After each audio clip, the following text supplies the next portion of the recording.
have returned. You're listening to CSC Talk Radio. This is Beth Ann. I'm visiting today with James Stuber. We're calling him Jim, Jim for short.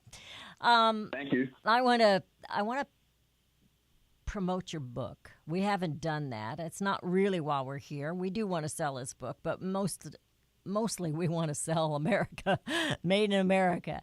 And so let's talk about your book just a little bit. We are going through it. He has three segments in his book, 3 sections where we really concentrate, and we're trying to do that.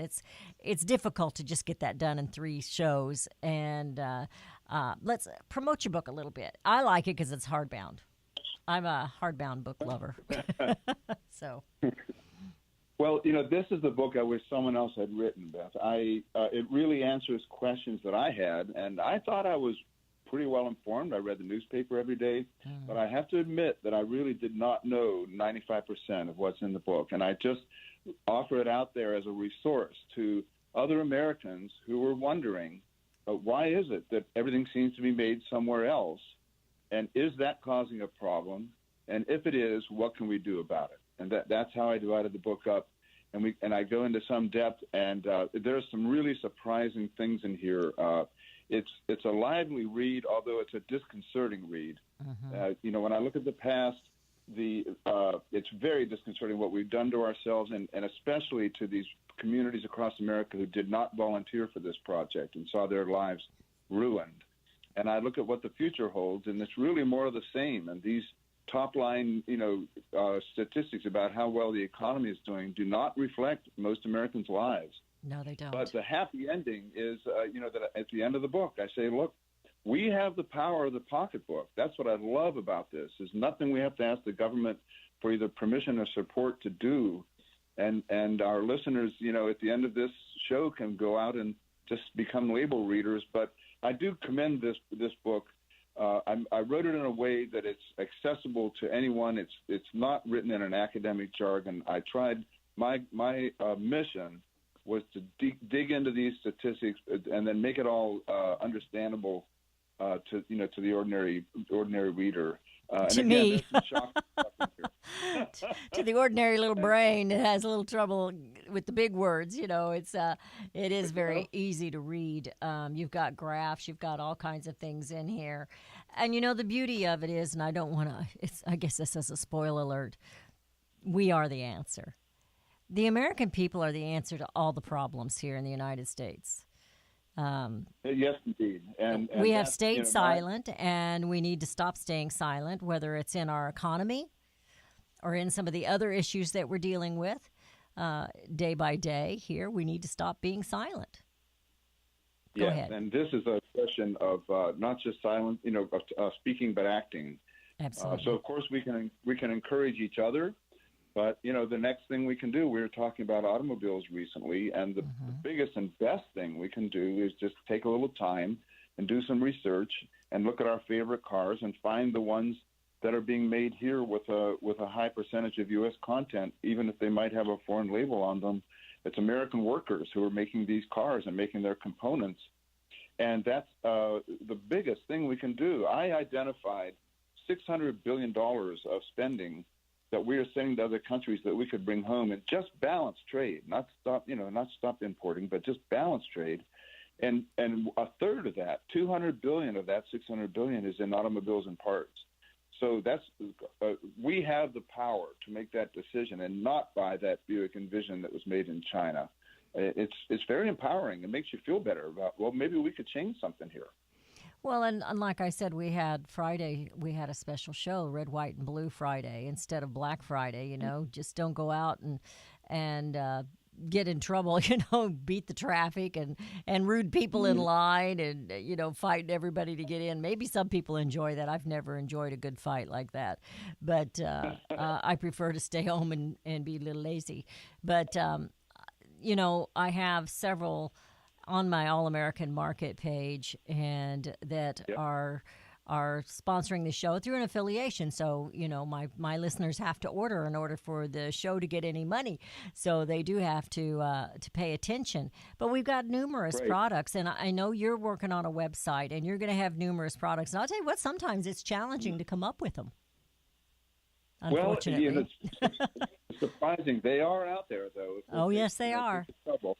So, yes, I'm glad you mentioned that, Beth, that, I really, not just the book, I'm using the book as the foundation for a nonprofit to help spread the word about this problem and how consumers can solve it. But rather than just tell them go out there and buy American, I also am working on a website where there will be quite a wide selection of American-made products. And I hope that next year you and I will be talking again, and we'll be talking about the launch of that website. But in the meantime, things like what you're doing with your Made in America marketplace are so important. Liberty Tabletop's a great example. Greg Awesome. Owens, their CEO, is a good friend of mine and a great guy who, it's such a great story. Oneida just went the way of so many other companies, and they became importers. And Greg and his company are operating Oneida's plant in New York. They're the only flatware makers in America now. And so it's so easy for us to, now that you've made them available on your site, we need to get the word out. But what a great story that is, that the folks in that town in New York State have these jobs because Americans would bother to buy that one instead of the imported one. We've got the jobs. We've got McCall's Candles, and they have quite a story. And we have J. Mark Laboratories, so at the Surgeon Skin Secrets. And I know people are just probably thinking, well, yeah, but that's not, Jergens or something, but it's better. It's better, and it's made in America. You go look it up. And you and I do need to talk, because I think I might be able to maybe together we can kind of direct some things, and I can get you some more products to put on that website, some other companies, and it's just that we do have to search. But isn't that what we're supposed to do as consumers? I'm kind of a lazy consumer sometimes. I don't like to read the labels. I just want to grab, throw it in my cart, and get home. And it's we need to take a little bit more responsibility than that. We do, and you're exactly right. So it can be just a small thing, like when we're in the store, taking the time to do it. And I have a nice little example I did recently. I was looking for disposable razors, and I looked at the Bic, and of course they're a French company, so they were made in France. And I looked at the Gillette, and you'd think they would be made in America, but they were made in Mexico. But darn if I didn't look at the Schick, and it was made in the USA. So by taking really like 2 minutes, I was able to make the right choice. So sometimes it's really not hard if we just get in this habit when we're in the store, because then what will happen is that the buyers for these stores are going to notice what's moving and what's not. And they're going to start saying, hey, can you get us some of these made in the USA? Because, these are the ones that are moving. Another example, my pens that I buy from Pilot Pens, they're all on the rack there, and some of them are made in Japan, but there's one that I buy that's made in the USA. So Pilot could get that message, couldn't they, if those are the only ones that were selling? And, I'm a bath gal. I like to take my baths. And the Dr. Teal's bath salts, guess where they're made? They're made in the USA. Well, they got the little flag on there. They're made in the USA. Mm-hmm. And I don't think they're a superior product to any other bath salts. So, if you just look, they're there. Yep, they're made with care by somebody who founded the company and who really is passionate about it, instead of some, factory that's a football field long in China that's just grinding this stuff out. With child labor and slave labor. Right. Yeah, exactly. And of course, I go into that in the book. I was, again, I thought I was well informed, but when you look at the working conditions where these things are made, you don't really feel very good when you stop and think about what you're buying and how you are supporting that whole system. Something I heard last night when they're talking about the caravan and those that are coming into this nation to get cheap labor.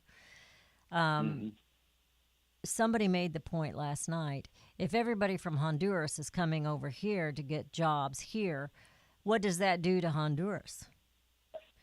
So you see, that kind of works. That works two ways as well, So if we're really going to be a people of compassion, we need to stop and think about the consequences. But so many times it is that almighty dollar, Yeah, a little profit line. Just get it up a little bit higher, and it doesn't matter who you hurt on the way up.